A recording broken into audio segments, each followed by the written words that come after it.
Union européenne b'a fait ka sɔrɔsi jɛkulu dɔw bila ka na an ka farafina wurudugu jamana dɔw la walasa ka terrorisme kɛlɛ ani ka dɔ bɔ Russie ka fanga la ni jamana ninnu caman na. Tɔnbɔkutukaw fɛ marifatigiw ye tasuma don taji mobili dɔw la. Halisa o Tɔnbɔkutu kelen na i b'a ye k'a fɔ ko marifatigiw ka gɛrɛntɛ sababu la population olu bɛ ka wele bila jamana ɲɛmɔgɔw ma u ka se ka dɛmɛ ta ka u sɛgɛrɛ cogo min na. Sankaw fɛ yen nɔ kasara sababu la maa 7 nin tora maa 10 ɲɔgɔn olu bana la. Mois d'août in kɔnɔna la. N balimaw aw bisimila aw ka dɔn kibaru kɛnɛ kan.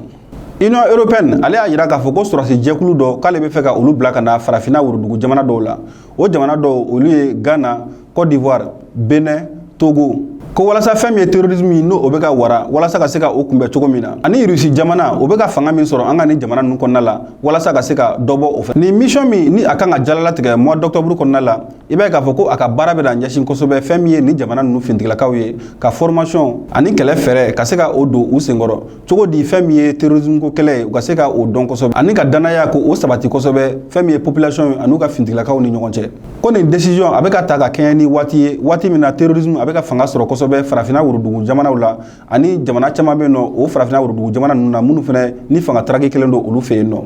Kibara filanan min bɛ an bolo o de ye k'a fɔ ko Tɔnbɔkutu mara la fɛn min ye marifatigiw ye olu ye tasuma don taji mobili dɔ la. Nin waleya in kɛra août kalo tile 27 ye nɛgɛ kanɲɛ 10 waati la à 10 km du jardin de la paix. I b'a ye k'a fɔ ko nin kamiyɔntigi a kun y'a essayer k'a fɔ ko a b'a dɛn ka don ni taji ye Tɔnbɔkutu kɔnɔna la k'a sɔrɔ marifatigi ninnu ma a ye. I b'a ye k'a fɔ ko o ma ɲɛ a bolo tɛgɛ dalen a ka kamiyɔn kan i b'a ye k'a fɔ ko marifatigi ninnu u ye tasuma don kamiyɔn na walasa fɛn min ye taji ye n'o kun ye gasoil ye walasa u kana se ka don Tɔnbɔkutu mara kɔnɔna la. A yirala k'a fɔ ko nin waleya cɛjugu in na i b'a ye k'a fɔ ko maa kɔni o ni ma to a la. Halisa an bɛ to Tɔnbɔkutu mara kɔnɔna la i b'a ye k'a fɔ ko kibaruya min sera ma o de ye k'a fɔ ko jatigɛwale tigilamɔgɔ minnu bɛ yen n'o ye marifatigiw ye olu ka gɛrɛntɛ sababu la population olu kɔnɔna fililen bɛ ka wele bila jamana ɲɛmɔgɔw ma u ka se ka dɛmɛ ta ka u sɛgɛrɛ cogo min na. Ko nin gɛrɛntɛ in bɛ ka kɛ sababu ye ka fɛn caman da gɛlɛya Tɔnbɔkutu mara kɔnɔna la.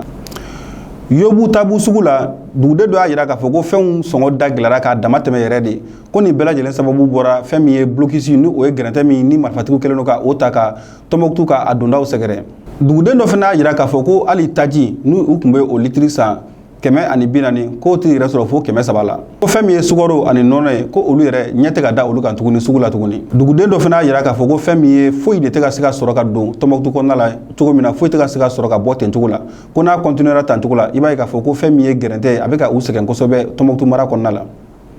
O hukumu de kɔnɔna la dugudenw y'a yira k'a fɔ ko jamana ɲɛmɔgɔ ka wulikajɔ sugu bɛɛ sabati walasa fɛn min ye nin blocus min n'o ye gɛrɛntɛ ye min talen don marifatigiw fɛ ka ɲɛsin Tɔnbɔkutu dondaw ma u ka se ka wuli cogo min na walasa fɛn min ye balo ni tajiw ye ani magoɲɛfɛn yɔrɔ olu ka se ka don nɔgɔya la population bɛ se ka lafiya cogo min na.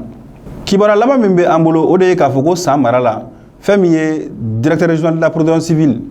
lieutenant colonel Bekayi Sidibe ale y'a yira k'a fɔ ko san mara kɔnɔna la fɛn min ye août kalo tile 13 fo ka taa se a tile 25 ma i b'a ye k'a fɔ ko kasara sababu la maa 7 o ni tora o maa 7 la kelen bɛ yen nɔ ale ta ye sirabakan kasara ye 2 ta olu tora ji la i b'a ye k'a fɔ ko o kasara kelen sababu la maa 10 ɲɔgɔn olu bana la. Lieutenant colonel Bekayi Sidibe ni ale ye san protection civile directeur régional ye a ye population wele k'a fɔ ko fɛn min ye sirabakan sariyaw ye ko u ka fɛɛrɛ sugu bɛɛ kɛ walasa ka olu matarafa ani kan bɛ samiya min kɔnɔna la jamana ɲɛmɔgɔw kɛlen don ka fɛɛrɛ min boloda ani ka ladilikan minnu boloda ko maaw ko o matarafa walasa caman nin bɛ dansɛn kɛ an ka bi don kibaru kɛnɛ la aw ni ce aw ka kulumajɔ la aw k'an bɛn a ɲɔgɔnna wɛrɛ ma.